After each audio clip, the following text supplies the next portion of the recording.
purest in the game, ready to ignite. Put up a fight, gonna leave them all in fright. Playing Magic the Gathering on a Saturday night. Summoning creatures, casting spells with all his might. Sipping on more coffee to stay awake and bright. Caffeine runs fueling his creativity inside. Got a YouTube channel where he's shining so bright. MTG3, the show that takes flight. He's a lyrical beast, spitting fire with every bite. Black metal flow, pounding beats to insight. No one can stop him, he's on a meteoric height. Super fast tortoise, the champion of the fight. Good morning, hope you're up. Enjoy that coffee in your cup. Good morning from the shelf. Super fast tortoise does so well. Sit back, relax, time to chillax. Face the facts, morning coffee show intact. Let's enjoy the show, let's enjoy the flow. Morning coffee is the best. Chatting with friends, we are blessed. Deep to the mood, coffee for every dude. Have fun, enjoy the show. Let this channel grow. Let's enjoy the show. Morning coffee is the best. Chatting with friends, we are blessed. Deep to the mood, coffee for every dude. When you were here before, couldn't look you in the eye. Just like a tortoise, your skin was very dry. You float like a tortoise. Beautiful world. I wish I was special. So freaking special. But I'm a green. I'm a weirdo. What the hell am I doing here? I don't belong here. Hello, everybody. Welcome to Super Fast Tortoise. Welcome to the show.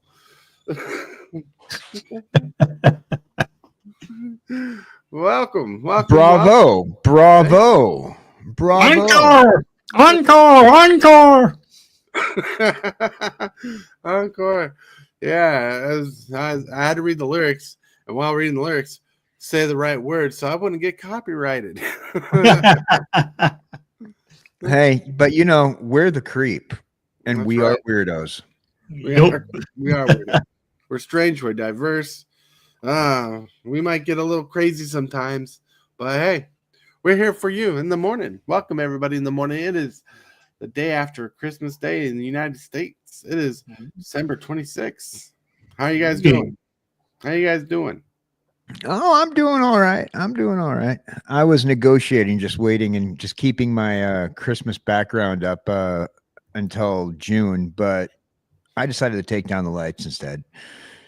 Oh, yeah, he took down the lights. How dare you? Christmas season's forever. Yep. So cat owners usually don't like cat. Oops, sorry, clicked the wrong thing. This week in history, everybody. AJ took down his lights. Woo! You know, historically, this week in history, you know what's coming up? What's up? This week in history, the year started, year one. What? This week in history, 2,000 years ago, the year, a little over 2,000 years ago, 2024 years ago, year one started, and it was great.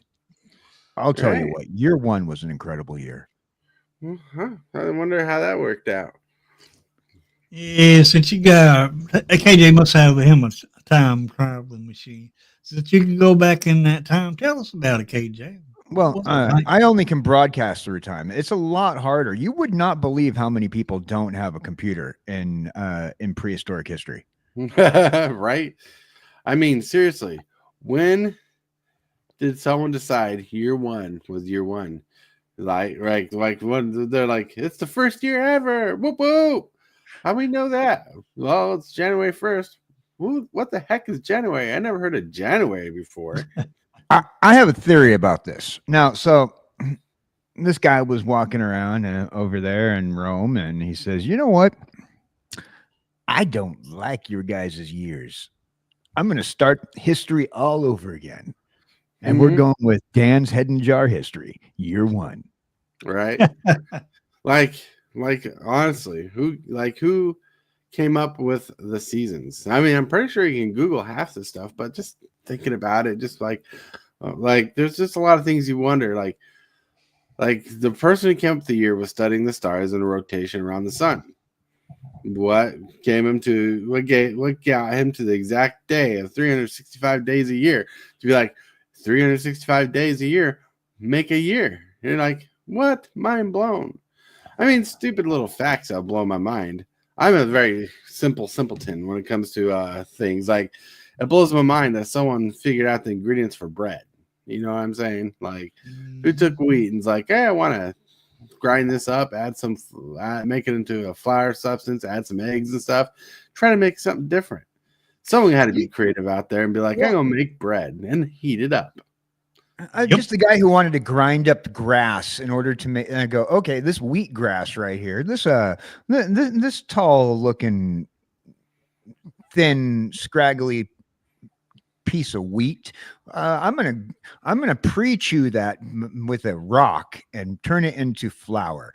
Like the thought process. I mean, like the thought process that even went that far is insanity. Right? That is insanity. Like bread doesn't seem like it today, but when bread came out, it was like the biggest thing ever. It was the biggest thing ever since bread. Yep. You know what? It was the biggest thing ever since the bread box. That's right. Bread We box. wouldn't have a toaster if it wasn't for bread. Right. And if it wasn't for people being created after bread, we wouldn't have cake. You wouldn't have cake, and then you wouldn't have an incredible band, That's right. also known as cake. That's right. Incredible band named Cake. That's right. Because you go in the distance. Dun, dun, dun, dun, dun, you go for speed. Dun, dun, dun, dun, dun, dun. Good. But like, that devolved quickly. right? But seriously, like imagine like how far we've come in technology. Like when they started making computers, first of all, how do they figure out code and how code works, right? Who's the person who's like, well, if we put ones and zeros and right sequencing, it makes a signal and it does this. And you can type in the letter W, you can type in the letter K, you can type in the letter R. You're like, what the hell is making this ability work so great? Like binary data. What the heck? Who came up with that? We've come a long way. We've come a long way technology wise. If you think about it, there, you know, I don't like getting into planned obsolescence and conspiracy theory about tech, but I mean, if you think about it, right, we've come a long way with computers. First, you have these punch card computers, virtually little just robotic machines that worked off of, that did calculations based off of what you put with these punch cards into the machine. Then we jumped heaps and bounds from punch cards to reel-to-reel computer machines that took up huge rooms that would just constantly be running data on magnetic film to computers with hard drives. Huge leap after that. Seems like there's no middle ground. Just all of a sudden, everything's obsolete.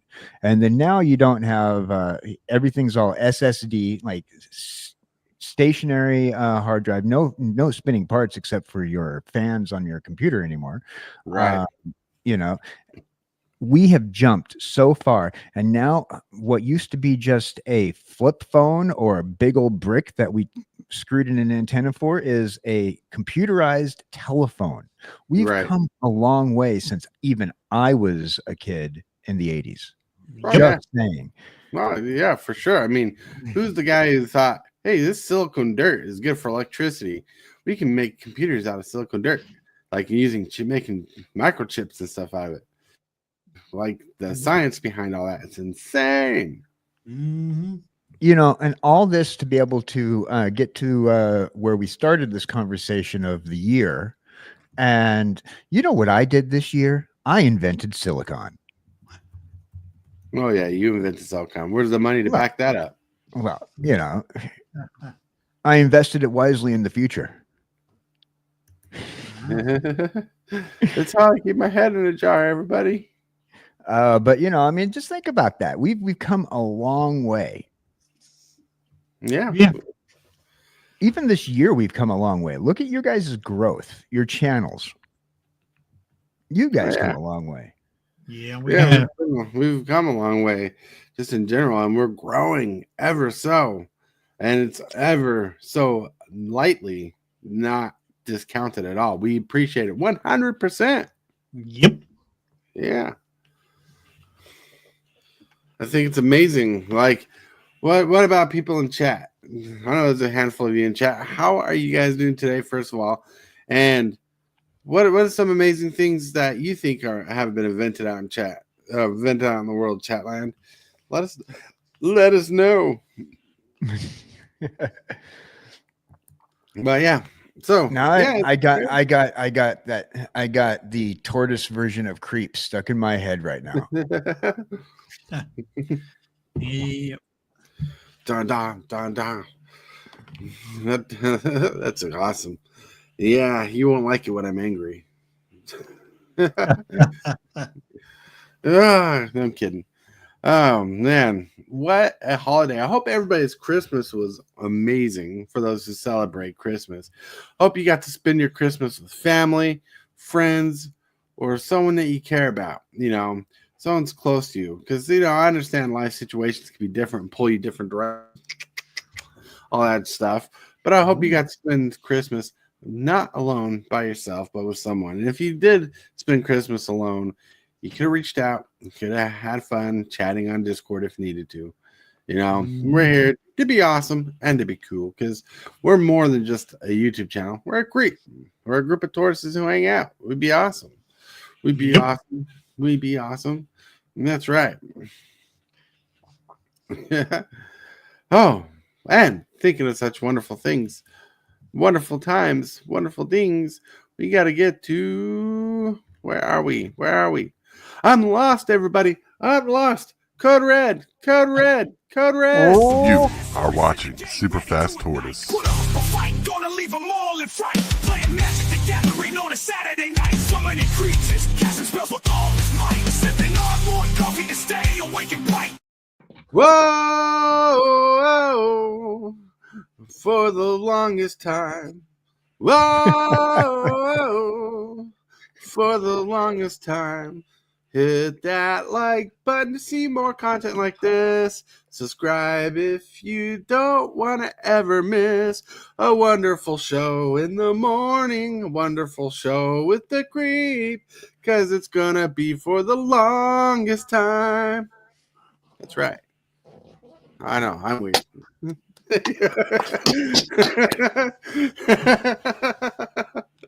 I'm left speechless. That's right. That was amazing. I hope this goes platinum.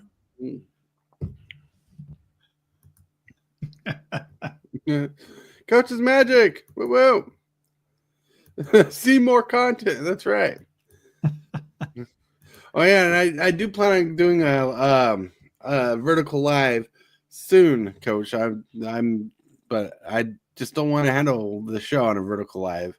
Just let you know, because he's been pushing vertical lives because it gets more subscribers apparently. And like, I think if I do a vertical live, I'm going to want to do like a Q&A session where people can ask me questions, which I'm going to have to plan out and advertise so people will want to ask questions. Yeah. Because I could just sit in that lovely couch over there like I did the short the other day and just chat with people straight up. But other than that, I got lost in digression of self-service there. I'm like telling people, hey, why don't you hit that subscribe button, like button, and stuff like that. But instead, we should be on track. We need to get back on track. I lost the way. Hey, Billy, what is the time of day we're in? Well, it's time for the card of the day. Card of the day.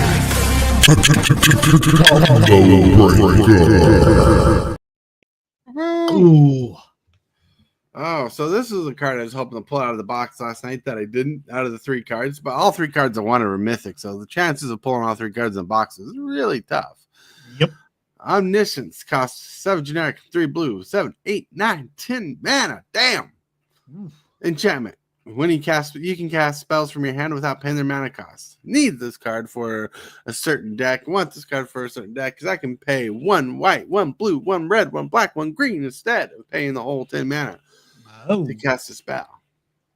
The things I once imagined would be my greatest achievements were only the first steps towards a future I could only begin to fathom. That's right. What's up, Paul Brown? What's up? Whoa. Hey, pals. But yeah, this card is really solid, and I want it for my Joe the Archmage Eternal Dinosaur Jurassic Park deck, which I got 2 Jurassic Park decks. One is a deck themed around the books in the series and flavor, and the other one actually has Jurassic Park cards from the secret layers and stuff in it. It is crazy. Fanatical. Radical. If you catch that reference, you're a 90s kid. Radical. That's right. Yeah, man. Teenage Mutant Ninja Turtles. So great. Like, this card is very powerful in the right deck and does lots of things. My son has this in his Eldrazi deck, and he's likes playing Eldrazi's for free, which is absolutely absurd. But I want this. I want this card. Now let's roll into some pictures of the day. The first picture of the day. Dashing through the no. Christmas is over. Christmas songs are over. It's over, sir. It's over. We're over the Christmas day. Oh, Christmas song, stop. And you're like, the weather outside is foggy. Then everything is groggy. All right. But yeah, that was a picture I was saving for last week and then we never used. Then this one, I had to use this one because you need KJ as a cat. Espresso when the caffeine wears off. Oh yeah. And that was literally a picture of KJ when he was a kid. See, his brain was transplanted into a human body, and that human body later on was decapitated, and they're like, we can't lose this experiment, so they worked hard to save his head, put his head in a jar. New lore. How much lore can we make for KJ's head in a jar? That's right. You know, officially, I've been actively writing the KJ Cowboy Dan lore based off of certain things that's been popped out there, and I have decided, like, how the head got in the jar will never be told in my lore story, so that way everybody can come up with their fan theories of why. And then the day I choose to retire, the day before my death, we'll release the official lore with the best version of how Cowboy Dan got in the jar. Right. Oh yeah, one day you're gonna have this tight script, and Hollywood's gonna make a movie about it, and you're gonna become a billionaire because your movie's gonna gross the #1 film of the year. It's gonna start as an indie project, honestly. Then Steven Spielberg's gonna catch up into it, and he's like, "You remember the story about the kid robot?" He says, "We're gonna do that, but with a head in a jar." Who's gonna play Hillbilly? Oh, they're gonna get Bill Engvall. Put him in a Santa suit, basically. Have him act like a Grinch. Hold on, I can do. What's up, KBG? KBG! Backwards collector! Backwoods. KBG says his head is put in a jar because I put it there. There you go. Woo woo. Explains a lot. Right? No doubt. It does explain a lot. And thinking of the explaining a lot, the next picture. This is me in the morning when I have to make the coffee before you had the coffee. Really? Coffee. I need coffee. And it's like, oh, I'm dragging.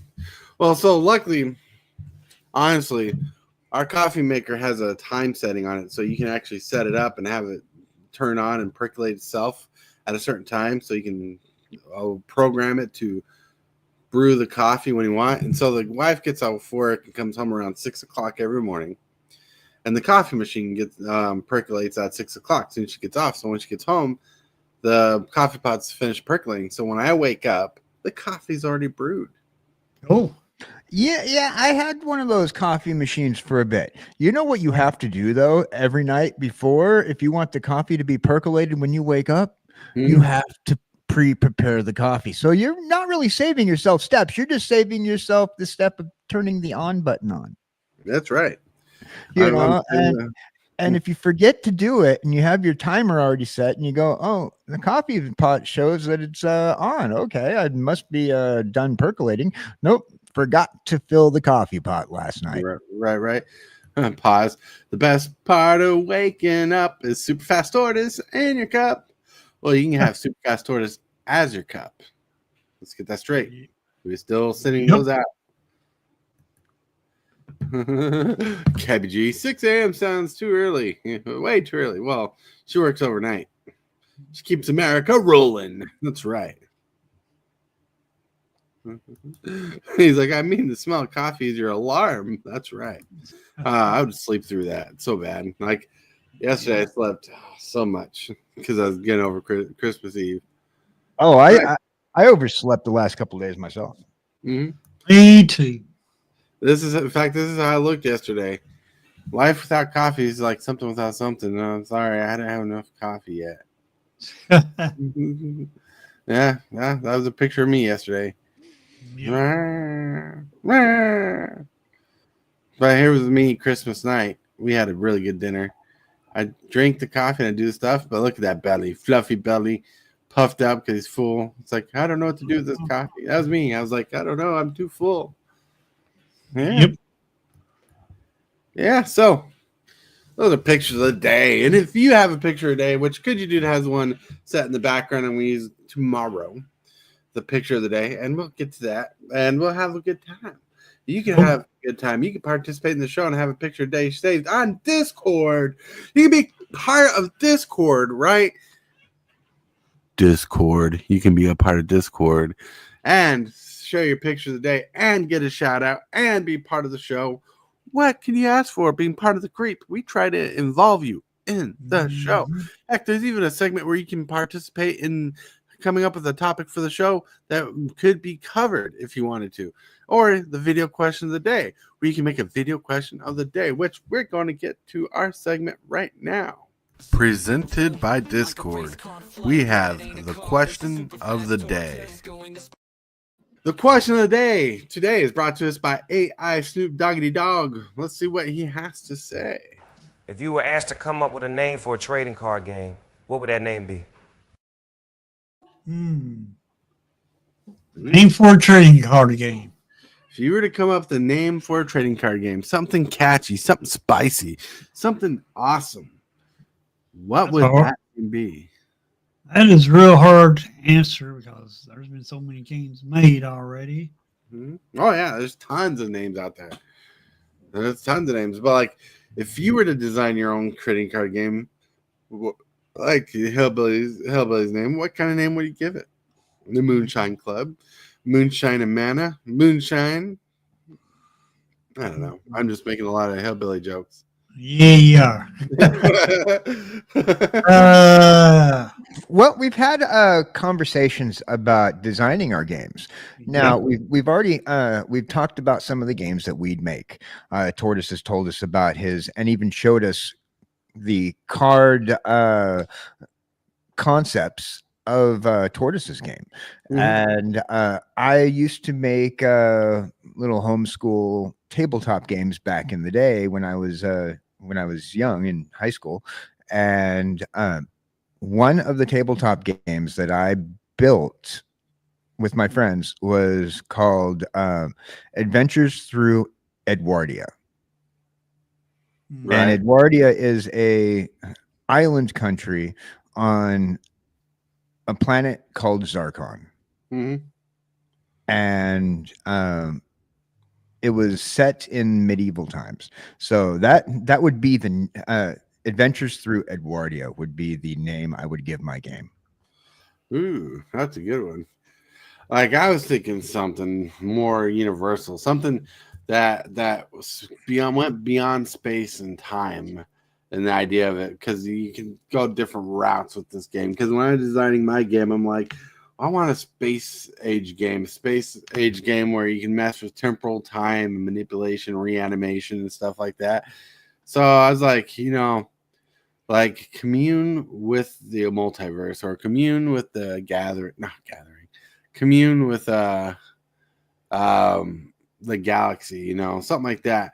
And I was trying to, like, my brain was like trying to figure out ways to say you're interacting with something, and like I wanted to come up with the game. So commune with the galaxy is like one of the best things I came up with. I don't even remember what I called the game, but it was like I believe congregation was part of the name, because when people congregate, they have a good time. They usually hang out. When you congregate at a convention like Comic-Con, when you congregate at a concert, you're gonna have a good time.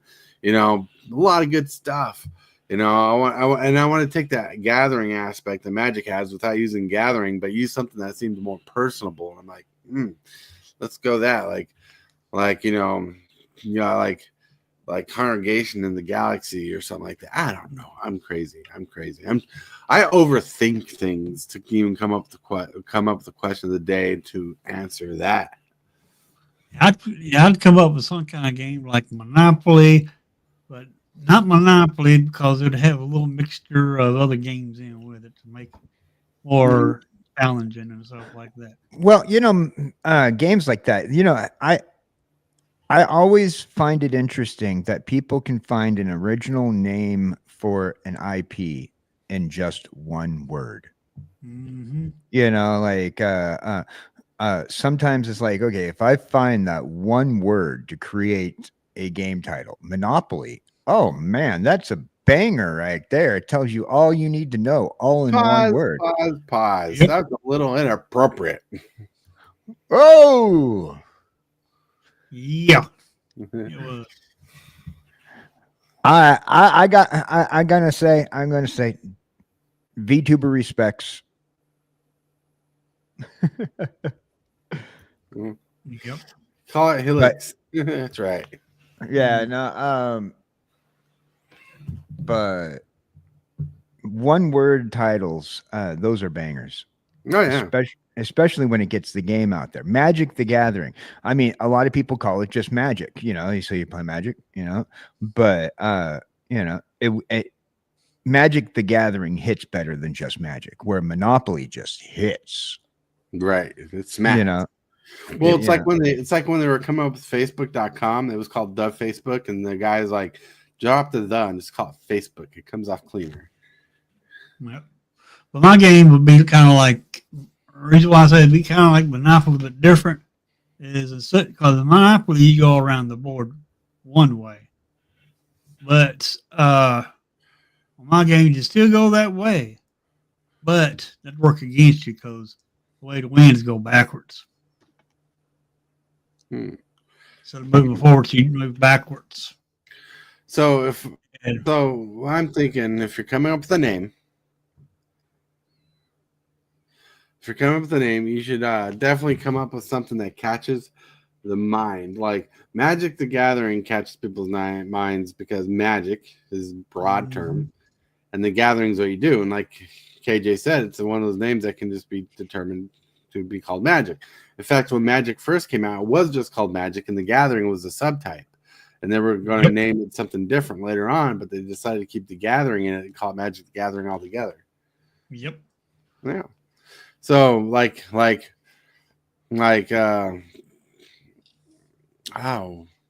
naming it would be kind of hard, because I'd have to come up with a good name for it. That's kind of hard to think of. It's just a thought process. Oh yeah. Through. I mean, like if we're really serious about it, we're about to come up with a name for a game type thing. We'd really be Googling and searching different names and stuff. So we know. Oh yeah, you'd be like, okay, well, this name is here's an idea. This name's already taken, and I know a lot of people who are doing that constantly with their YouTube channels, trying to make their YouTube channels right. And okay, well, I wanted to use this name. It was my gamer tag, and somebody's already using that on YouTube.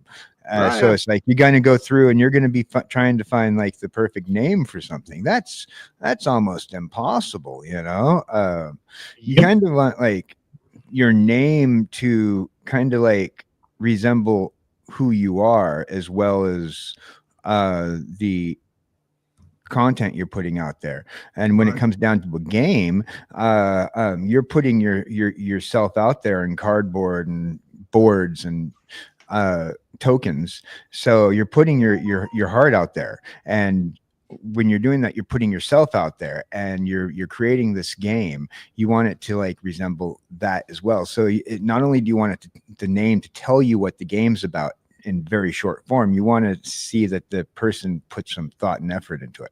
Mhm. KBG says, I bet the brand would be fine name for a card game is Aether Clash. Yeah, it could be. Oh, yeah. But Aether, I think, is a trademark name from Magic. You'd have to look that up. Well, Yep. And eighth, wouldn't it be funny though? Your D's nuts comment. Well, yeah, it would be funny, but there's actually a company that makes actually D's nuts peanuts. Like yeah. like my son bought 2 flavors just for the fun of them, for the memes of it, just to try them out and the memes of them. They had pickle flavored D's nuts peanuts, and they had banana flavored D's nuts peanuts. Huh. Like it actually exists. So you'd Yeah. be fighting for trademarks on that name. They've actually sued. I think they sued like SNL because SNL made a D's nuts joke, and or they sued some comedy troupe like SNL. Right. So I think I seen a game like that one time called that, but it was in a place called Spencer's Gifts. oh yeah, Spencer Gifts might have it too. Like you'd have to really look it up. I'm pretty sure, like if it's funny, there's like if it's a funny like meme or joke, there's a name of a game or something Spencer's did for it. Richie, What's up? hello, new name, new picture. What about Richie Dubs? What's up?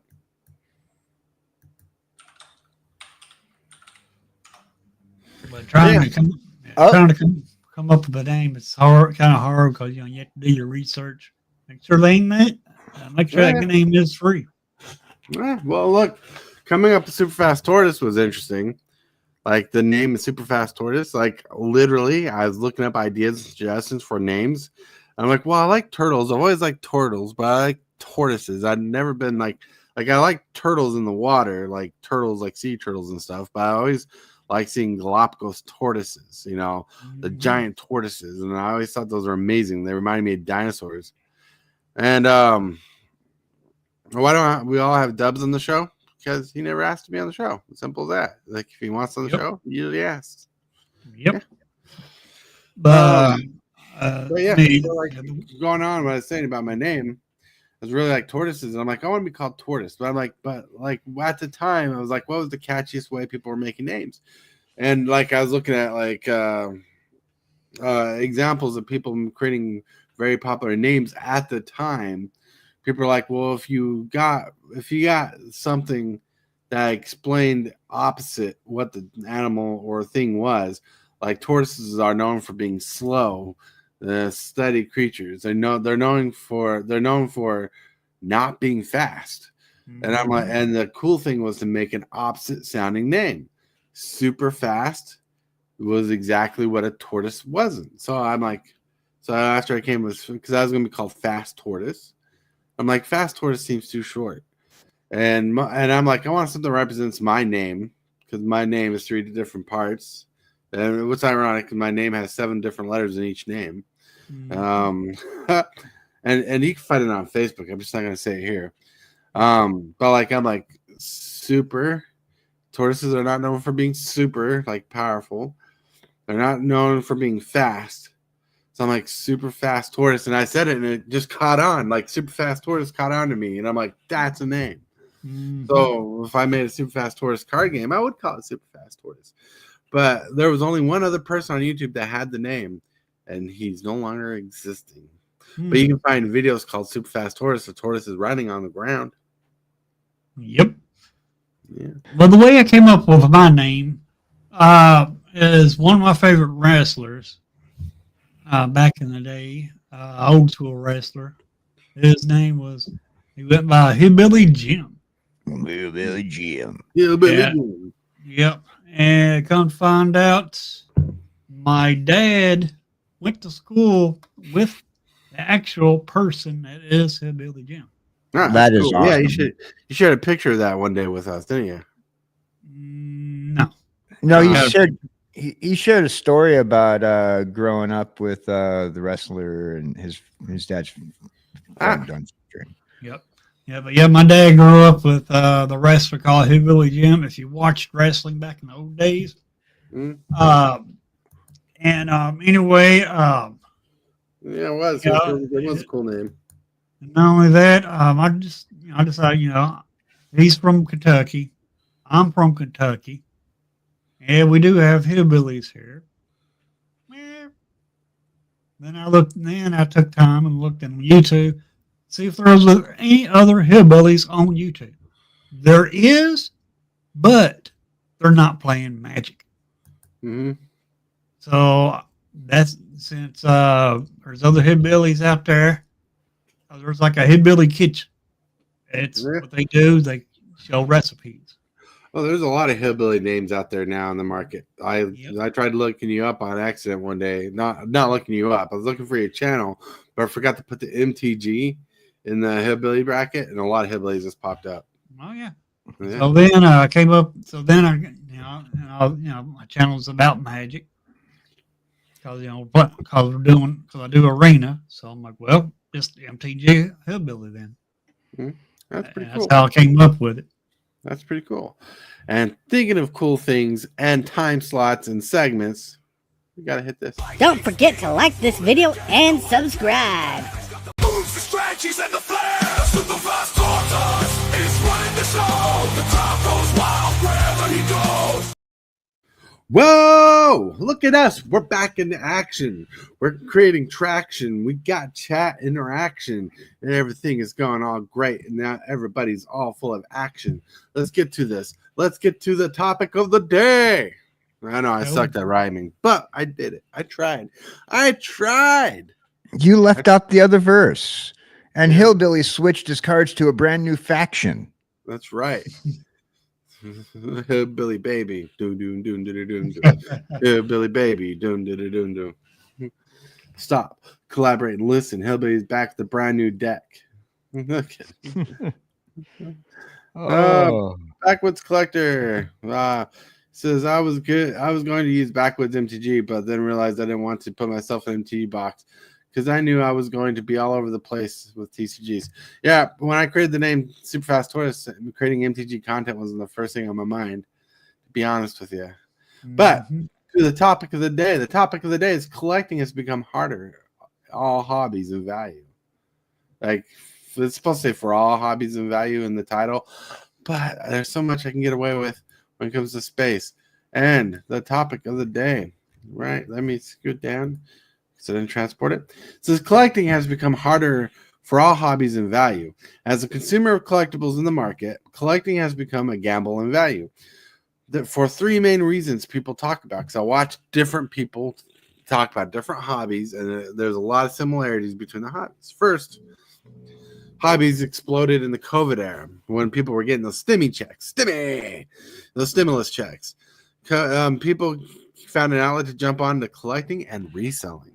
And people started looking for collecting and reselling items. So they not only became good at finding what they were looking to collect, they started learning the true value of what collectibles were. Dude, people looking to collect and completing their collections are there. They've found a way to collect all their collectibles. Hold on a second.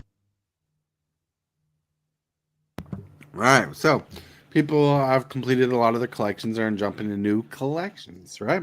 So people have collected. They're becoming rough. It's becoming rough all around there. And three, companies like Hasbro and music industry companies and Wizard of the Coast, they're reissuing, reprinting, and bringing back vintage style toys. Like there for a while, you could get your Turtles complete. Like Hasbro or not, I don't know what does Hasbro own? No, whoever owns the Turtles. No, it used to be Mattel, but I can't remember who. But they reissued the entire, not the entire tire. They reissued all the original Turtles, complete with weapons and everything, and it really not nuked down the secondary market, because the secondary market you can't always find your toys complete. So they really stole from the market, the secondary market, a lot of the value, because now you can have a way to get an old-fashioned toy complete, mint in box. Now, those three things said, even the music industry is doing it. They're reissuing CDs and stuff to keep on sales, because like the Linkin Park CDs I have are reissued Linkin Park CDs. They're not vintage. They're brand spanking new. They were printed off the press by a company legitimately selling Linkin Park property. Right? When I bought those, Linkin Park got a chunk of my change for me buying their albums. So, and that's newer stuff, not older stuff. Right? But it's older music on newer media. Even with records today, people are reissuing records with music from old records that people love, some collectible records that were hard to find, and they're selling those today. So, and that goes for about anything you can collect. Collecting is becoming rough all around. I say collect how you want to collect. But the truth is, it is becoming nostalgic, a nostalgic market, and less of a value market. Now, not to say some items are not worth money. There are a handful of holy grails out there in all different hobbies. Some old things are still worth money because they're old and what they are. But now your secondary market has to care about companies reissuing toy figures, music, vinyl records, toys, and so on and so forth. So collecting is becoming a test. Are you collecting to enjoy your hobby, or are you collecting for your money? And it is okay if it's one or the other, or if it's both. And this is where I open up the stream to talk about the topic of the day. Okay. That there was a lot going on there. Okay. There is a lot, right? There's a lot going on there. I can't just talk about a collectible value without knowledge, right? There's knowledge there. There's knowledge for different collecting values, right? Then there's a truth to it, because there's more to open up about this collector market. In fact, like there's a couple. Good afternoon, MTG Gaming Bob. There's a couple markets I keep an eye on from a couple different channels. Some big name channels who really do it. Like for toys, I watch Toy Federation, Valaverse, I think it's called. Yeah, Valaverse, who do collecting toys. I see what you're doing there, hillbilly. Oh, you got Valaverse, you got Toy Federation, and there's Retro Rick out there who do collect these toys. There's like a handful of people I watch, and a couple of people. Everybody I'm talking about either sells toys in actual real toy stores, or actually own their own collectible toy stores that sell video games, music, and so on and so forth. And like, there's still money to be made in the market, like through making money. The two biggest issues they have in the market is, one, it's harder to make money on the market when this one guy was selling an entire line of classic collectible figures. But the problem is the company reissued those figures years later, making some of the figures drop down so far in value they were not worth as much as they were worth. So to buy them and resell them, he had to ask for less and sell for less. And not less than the money made, but sell for less than what they used to be worth. Now, not everything gets reissued. Like certain vehicles and stuff are not reissued, so they still hold and maintain value. Right. I'm not a collector for profit. When I collect my things, I collect things out of pure nostalgia. And so I do see that nostalgia market for the re-release items. Now, if you're collecting and you're not taking it out, see, my thought process, if you keep it in the package and they date, they put the year that product was made and packaged on the packaging. So like if you're collecting for valuable reasons, of course you're gonna check, make sure that the box that that this came in, or the bubble thing, with the cardboard back, that it's coming in is going to be the one from back in the day. And they've been dating toy boxes since the 50s because they saw the collectability in it.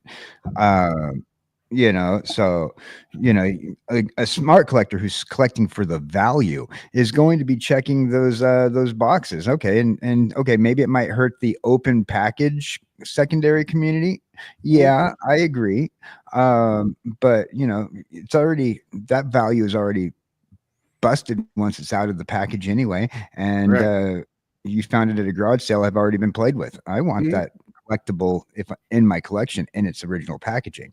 So which means I'm checking the date on the back of the box.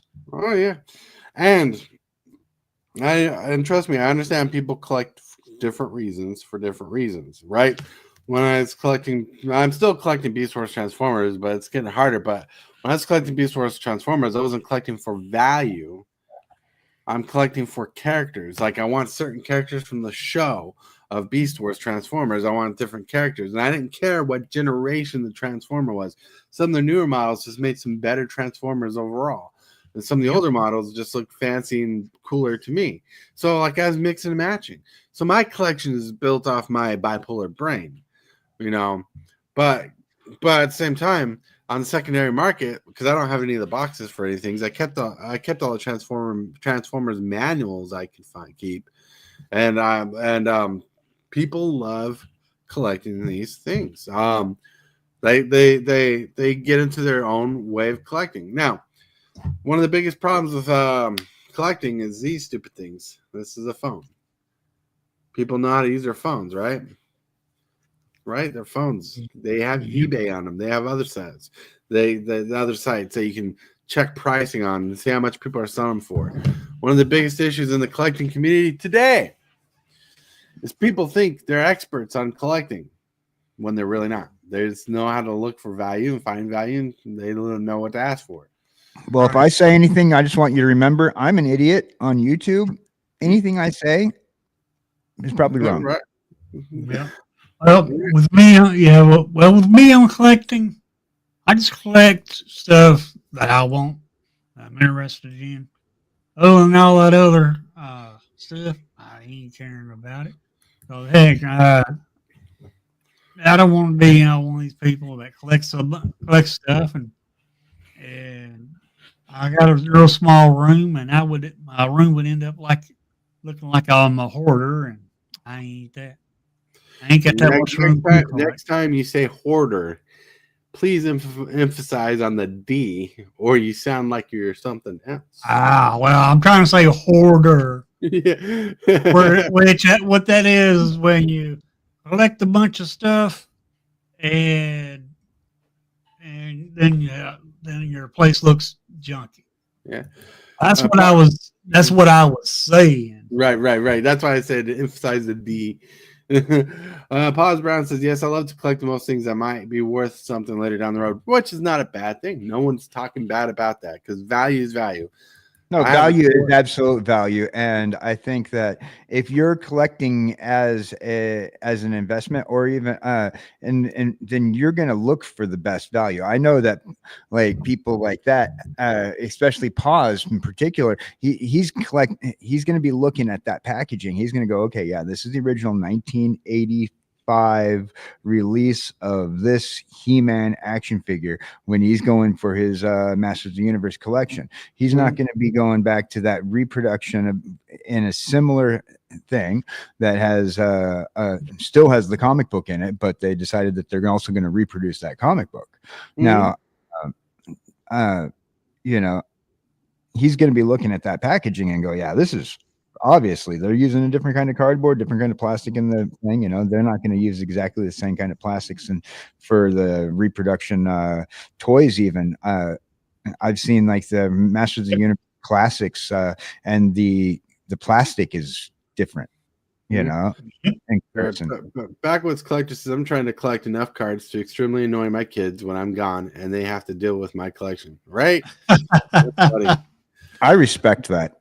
My wife and I joke about whoever leaves first from this world, either one of us is going to strike it rich selling the other person's collection of stuff.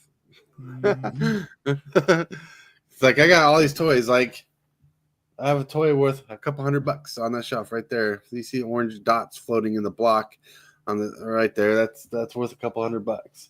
You know, and it's because it's 99% complete. I'm missing one missile. Yeah, Nice. yeah. So but like that there is my Black Lotus of the Transformers world. I love it. It's Optimal Optimus. If you guys want to look that up, and it's the original Beast Wars Optimal Optimus from the 90s and early 2000s, and to me that's the value there. Is that this is my favorite character because it brought in the original Prime and the Beast Wars Prime together. And if you know what I mean, you know what you know. And yeah, like that was a big hit. That was a big thing for me. And it's not the craziest thing, but what if I passed away first? My wife has my permission to sell my collection, my junk. It's like it ain't gonna go with me. I don't even plan on being buried. In fact, I don't have any plans on what's gonna happen to me yet when I pass and go. No. Right. I'm going to be a head in a jar in the future, and I'm going to continue things in an infinite loop by broadcasting my image through cartoon Right. form to the past. It's been great, America. The apocalypse now. You know, like on Gremlins 2, where the guy had the end of the world speech put on record and repeat. Love it. Yeah. You know, people bash on Gremlins 2, but I liked Gremlins 2. Oh, I love both the movies. Both feel a little different in genre, but one does one thing and the other does another, and they do it very well. Oh yeah. But I absolutely enjoy Gremlins 2. You know, I mean, it's just the nostalgia. You know, Gremlins 2 is just funny as hell. Oh yeah. MTG Gaming Bob says reprints of any collectibles ruin it, and MTG is marketed as a collectible. Food for thought. Right. They're all like, I see what you're saying there. Collectibles, whatnot. There's still collectability. It's just a lot of things are changing, like what's collectible. And to me, it's like people want to use the word corporate greed, but instead of using the word corporate greed in this text, because like I'm not trying to dismiss corporate greed in this conversation, but what it is competitive against the secondary market. Like companies are competing with the secondary market. Like can you imagine if you're a seller of fine things, right? You're selling the coolest new toy on the market, and people are more interested in the 1980s version, and they're not buying as much as your new stuff because they want that older stuff. And you're like somewhere they're like, well, I need to compete with this because people are making the money I want to make. And no way am I defending the companies here by what I'm about to say.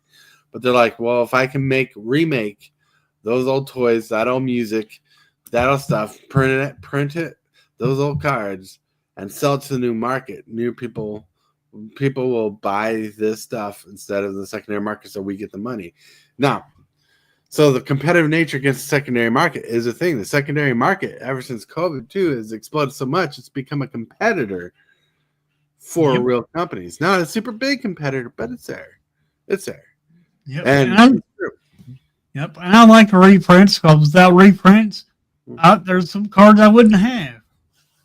They're so dang gone because some of those cards are so dang gone expensive. Well, there is a line between doing reprints in the lines of, well, we got to bring in some quick nostalgia money, and and doing reprints of a toy or a card for, well, we got to keep the business alive. Like when they do like Magic, a good half of the reprints are to for the new incoming people, and then the other half of the reprints, their thought process is, well, you're going to buy it anyway. You probably want to fill your holes in your library, right? So you know, so they're going to keep reprinting in that way. I mean, it's a thin line for capitalism when coming down to their motivations, as opposed to, are the motivations working, and does Mhm. do they help the rest of the community, like the collector community who's in the secondary market? Right. It's two different markets. Right, and KBG has a good point here. It's clearly, Hasbro needs to figure out how to make collectible toys. They keep failing. Well, on top of them failing, they don't even understand their own market. When they reissued the Beast Wars Transformers, because they reissued like the original figures, they reissued some of the. They actually reissued some good hot toys that you wanted. They reissued Optimus Primal. They reissued the original Megatron. They did a couple original toys like Rat Trap and whatnot. But instead of continuing down the roster of things people want to collect, they made two peg warmers that nobody wanted. This wolf character and this little beetle bug thing that no one wanted. And they even altered the beetle bug to be different from its original counterpart. Two shelf warmers, peg warmers, whatever. They did not do well. Everything else sold out. I promise you that, because I kept an eye on it in my area. They sold out of the good stuff. Yep. Like, but when they did the collection, they didn't go through and be like, let's do things that sell all the way. Let's make two peg warmers. And the peg warmers are characters not even in the Americanized show. They're probably in the Japanese rendition of the show, Beast Wars Neo. But Americans in our area where they were selling to, they didn't care about those figures. They were all right figures. They're not amazing figures. Like, as much as I kind of wanted the wolf figure, I stayed away from it because I don't want to spend the money on a figure that was not a character in the show that I loved. Mm-hmm. Yeah. And as far as Magic being a collectible, it's not really collectible anymore because of the reprints. But they did say, remember, Mark Rosewater came out one day and said that Magic was going to change for the collectability, Right. and it has. Yeah, that was during March of the Machine when they did the aftermath. They said you're going to see us the way you collect Magic's going to change, and during and after aftermath, you're going to see how it's going to change. Oh yeah, And that's what they did. Yep. And I like as much as I can and cannot agree with what's going on. Like, honestly, when Wizard comes out with a product I want to buy, I'm going to buy it. It's not going to change. Exactly. Like a lot of people, like I know there's some stubborn people out there who stand by with a word or that they're not going to buy Magic. But there's some product I'm going to buy, or there's some product I'm going to want. And that's the truth. You want to know what else is true? What's up? Controversy and boycott raises sales. They can, but they can, because if like the more, well, let's put it simple. Good press, bad press is good advertisement. Yep. All right, KBG said, is that the issue? The marketplace is saturated with so many IPs that it is hard to collect. Yes, there is a lot of IPs that Magic's coming up with. Like, for example, this coming year, we have 6 sets that is going to be standard legal. 6 sets. That's quite a bit of sets for a standard sets, especially since 3 of them are universes beyond. Mm-hmm. And Well, there's a lot. There's a lot into that comic, because that comic just doesn't talk about Magic Gathering. It's saturated with so many IPs, right? Like, as I've seen through different stores like Big Lots and whatnot, like different subsidiary stores, like from Dollar General to the dollar store to Ross Dress for Less for the toy section where they have toys, to this other place and a couple other places on the side. There are different markets that people go through, different companies go through, cheaper brands, different brands, different people making IPs, taking IPs and making different IPs, right? Like secondary business factories making different products for an IP, so the IP makes money off it, and they make money off it. Third-party companies, that's diluting a lot of collectability and different things, right there.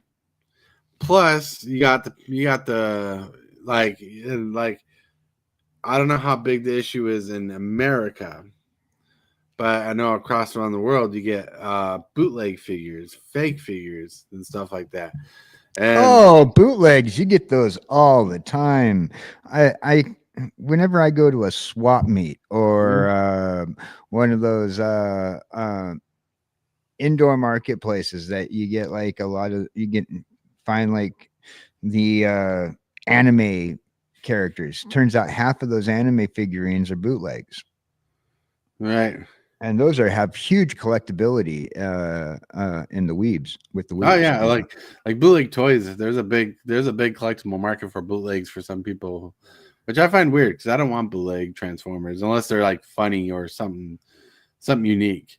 MTG Game Bob says customers of the past built the brand and then to where it's successful, and the gears on the people who built it, betraying those who made the company successful.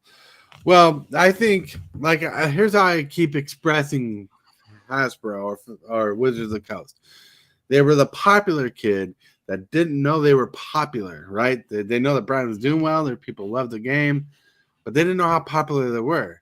So one day, the Black Swan event happened, right? Right, Bob? COVID hit, and that's when they realized how popular they were. Not only were they popular with the geeks and nerds, they were popular all the way around because this big influx of cash flow came in. Yep. Then they tried measuring up to that hype and that popularity level, and that's where they're struggling now.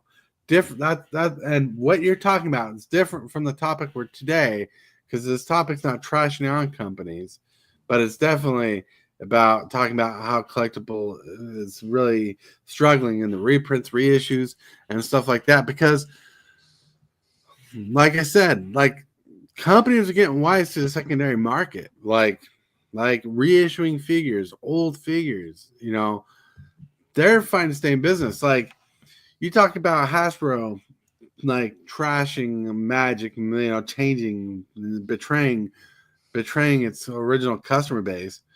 They're fighting the secondary market. Like it's weird to think about this, but like even what Wizards of the Coast is doing reprints because they're fighting the secondary market so they can get that money off that card. Oh, this card's a $50 card. Maybe you can get it out of a $6-7 pack. You know. Yep. And collecting, even though something's a collectible card game, there's something that's ignored a lot when it comes to talking about collecting. One thing that's ignored a lot in the collectible space is not everything's collectible when it first comes out. Usually collectible things take years and years until it becomes nostalgic, becomes collectible. A lot of things. Like usually if a company comes out and say we're making something collectible, they're overprinting that more than a normal product. Yep. Yeah. Yeah. I could see the battle, particularly between the secondary market and the manufacturing market. See, and just even looking at the semi-secondary market that you mentioned, the closeout stores like Big Lots and Ollie's that have those, those closeout stores, they're selling, they're getting those reprints more than anybody else. They're getting those reproduction Masters of the Universe things coming in all the time. I go to Ollie's over here and I see like all the time, like so many like Masters of the Universe things that are obviously the classic reprints, that the classic re-releases that they did a few years back. Mm-hmm. And I constantly see that at Ollie's. Right. And they can't even get rid of it. Mm-hmm. All right, really quick. MTG Gaming Bob says MTG was advertised as a collectible right from the start. Look, Magic the Gathering is still collectible. It's not. It just might be collectible the way you want it to be collectible. Mm-hmm. There's different ways of collecting Magic. If you want to go into collecting Magic, there's different ways to do it. Different types of collectability of Magic. I mean, you can collect for the money, which of course that's pretty much bad, I think, to myself because I'm doing reprints. to crash in the card. But you can, for myself as collecting Magic, I collect cards to go into my decks. That is my collection. That is how I collect. Now, I am talking. KBG says I'm talking about Naruto, One Piece, and Pokemon are huge because they created a brand before the internet. Oh Now, yeah, with the internet, IP brands are super saturated and have less collectible branding. That's very true. And reissuing and reprinting is a mortal sin for any collectible. And it could be, you know. yeah. But like that goes into the stem of dividing what is collectible versus to what the new company has to do. Like a company can make collectible cards, but how far can they go making collectible cards, and how can they keep making money? Like, should they sacrifice their earnings to the secondary market? Or what Wizards found out is if they compete with the secondary market by reprinting, they can make their earnings. Like that is one of those black white scenarios where you're like, there's no gray area where you're trying to break apart choosing which is better for you. Now, is it better for you as the person for the collectibles if they sacrifice their reprint values for your collection, or should they care about their bottom line staying open as a living company and work hard at the company? Because like honestly, some people think Wizards of the Coast are losing ideas, and that's why they're going through these different IPs now. But whatever the truth is, they're really pushing hard for this money, this market of people buying fresh packs. And don't get me on quality, because like last night I opened up a Day of Judgment, not a Wrath of God, a Day of Judgment that had printing error, and the Swiftfoot Boots had a printing error. I'm like, that's crazy. yeah, but they're still playable, ain't they? They're still playable. Not playable. I'm just going to make a little reference, and I know it's apples and oranges to some people, but you never hear people complain about them reprinting a deck of cards until you entered the Magic community.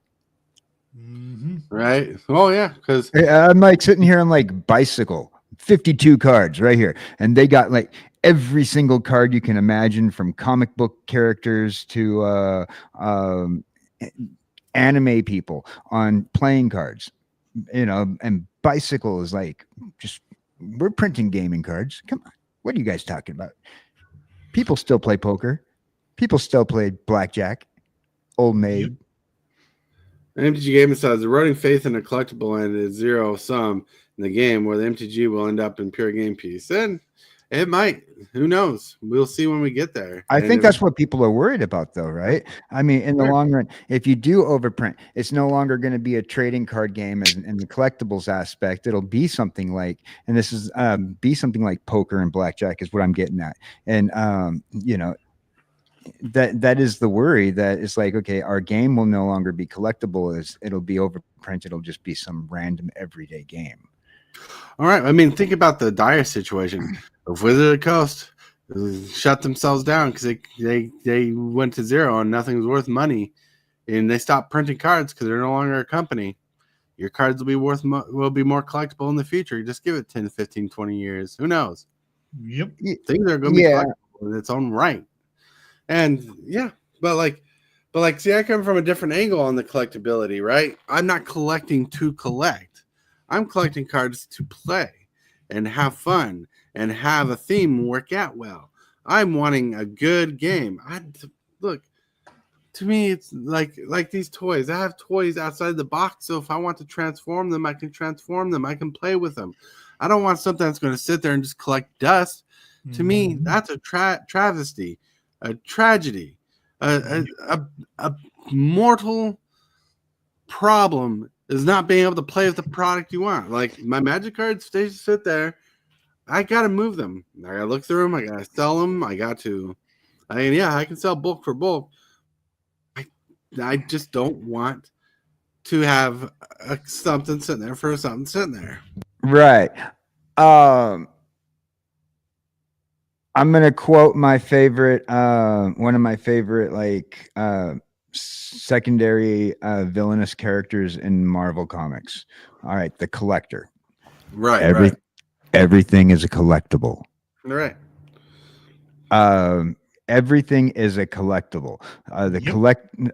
So it's like it doesn't matter if you're picking up old board games or whatever.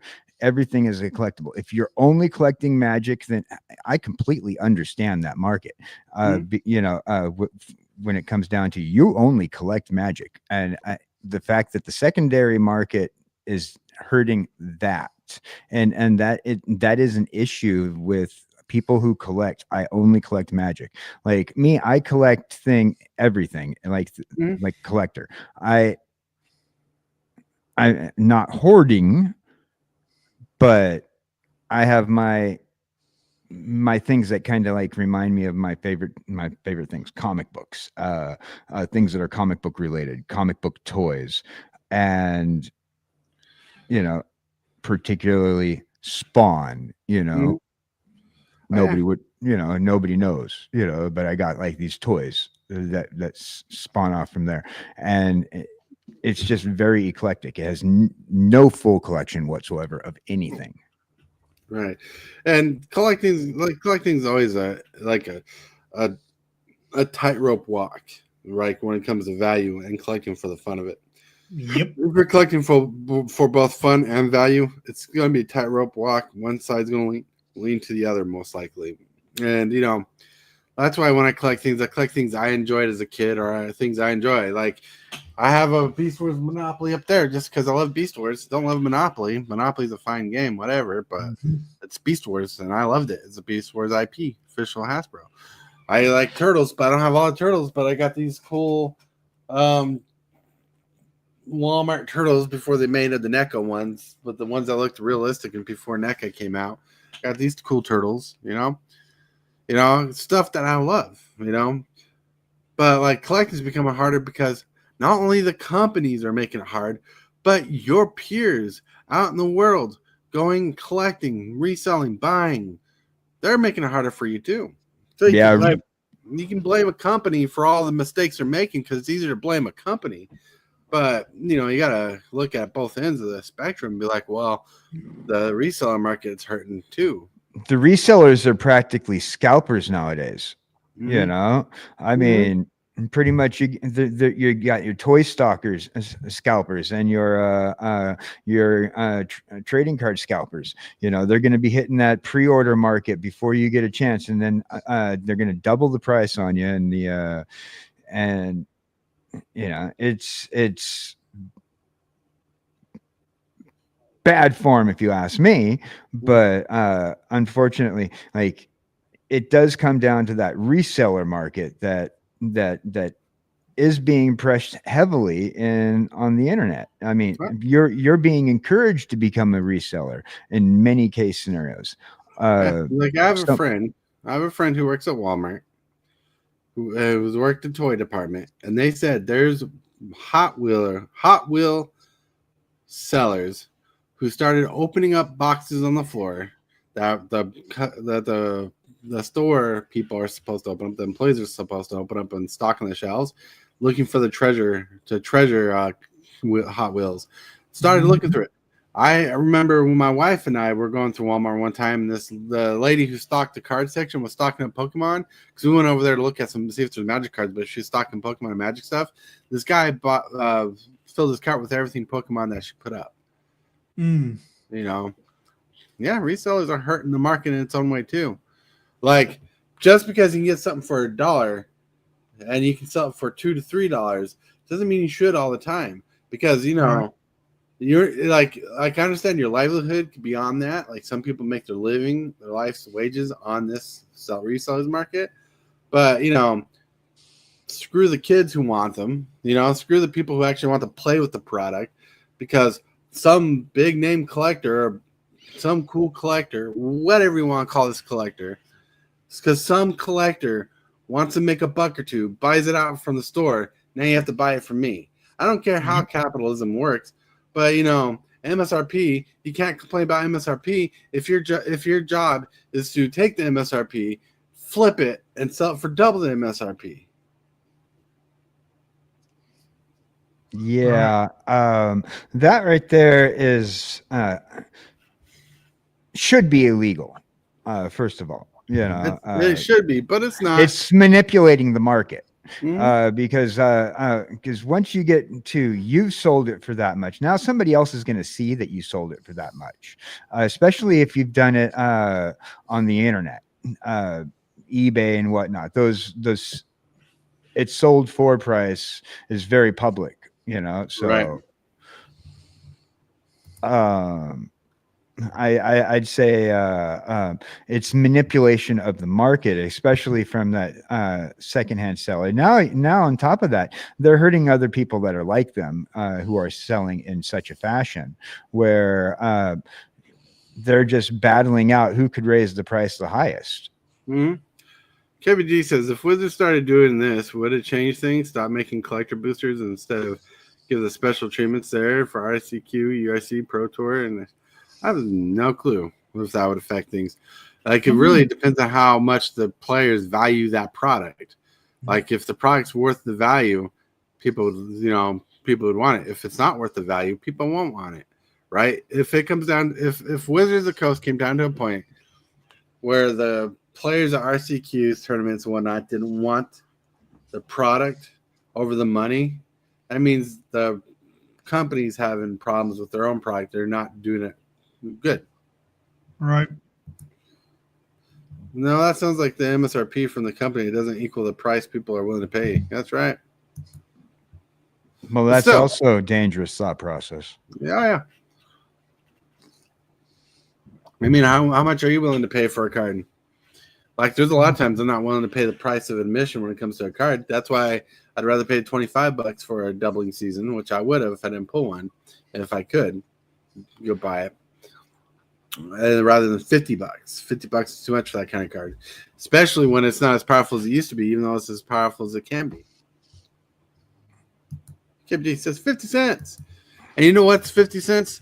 You know what's 50 cents? Hit that subscribe button. Become a part of the creep. Too much to take. So it's lit. MTG3, are you game? Rise, creep, rise, building a following as we game. Spitting fire like a dragon, no one can bring us down. MTG3 in the house, we own this town. Ripping through the beats with a fury. Whoa. Don't forget to hit that like button, that subscribe button, everybody. Thank you for chilling out with us. We're going to get into the shill section. We're going to start with the head in a jar. Maybe he's just an open door, just a jar. That's funny. Ding. Your head is ajar. That's right. So Wednesdays at 7 Central, we are going to be with Miss Jessie Hellwheeler, per usual with Procrastinating Across the Ocean. Hopefully I'll be able to have up my kind of like starting the new year theme song because I like to change up the video every once in a while. So I'm working on a beginning of the year theme song. I think it'd be kind of fun. So hopefully that'll be up either this show or the next show. So for the first of the year. Ooh. Yeah. All right. That's pretty much it. Just hanging Pretty out. much it. All right, now we're gonna roll over to Ebony. Hey, everybody. 2 o'clock this afternoon. I'm going to do things a little different because usually on Tuesday afternoons I play against my viewers. This week being a little different because, Christmas being this week. So this afternoon I plan on playing against my viewers. So if you want to play a game of Magic Together in the Arena, come on by my channel and then we can play a game. That's Nice. At 2 o'clock this afternoon. The next week, the next week it'll be back on Tuesday. All right. Everybody, super fast towards tonight. I don't know exactly what I have planned tonight. Maybe I'll play a video game. Maybe I'll try to maybe I'll hang out with DJ. Maybe I will play a video game or try to put a command. I have no clue what I'm doing yet. I got to worry about dinner first. Because today's Thursday. It's after Christmas. We'll see how it's going to go. And let's be awesome. Let's Hulk out, right? Hulk out. No, I'm kidding. I'm just saying that because I'm wearing a Hulk hoodie. But I want to thank you guys for joining the show, being awesome today. Everybody on the show and in chat, you guys have been amazing and full of wonderful words that shared with us. Good opinions, good thought processes, good points. No matter who you are, no matter where you are, I want to remind you, everybody, that you are loved, right? And I want to remind you that someone's thinking about you, and I want to have you think about someone in your life that could be used a little lift up in their life, a little positivity. Go out, be a little positive with someone. Give them a little push to be a little happier. You know, maybe someone needs a little help. Maybe it's a family member. Maybe it's a friend. You know, sure they're doing a little bit better. And with that, my friends, if you're going to play some Magic the Gathering today, I want to remind you to play wise and rock on. I totally want to thank you for watching today's video. I really appreciate it, 100%. Like this video as if it's your favorite kind of pizza, dude. And if you wouldn't mind, consider smashing that subscribe button and hit that bell for notifications. Every one of these things you do helps the channel out a lot. The moves, the strategies, and the flair. Supervised tortoise is running the show. The crowd goes wild wherever he goes. Shall some go. The tortoise way. He's the one to watch, the king of MTG play.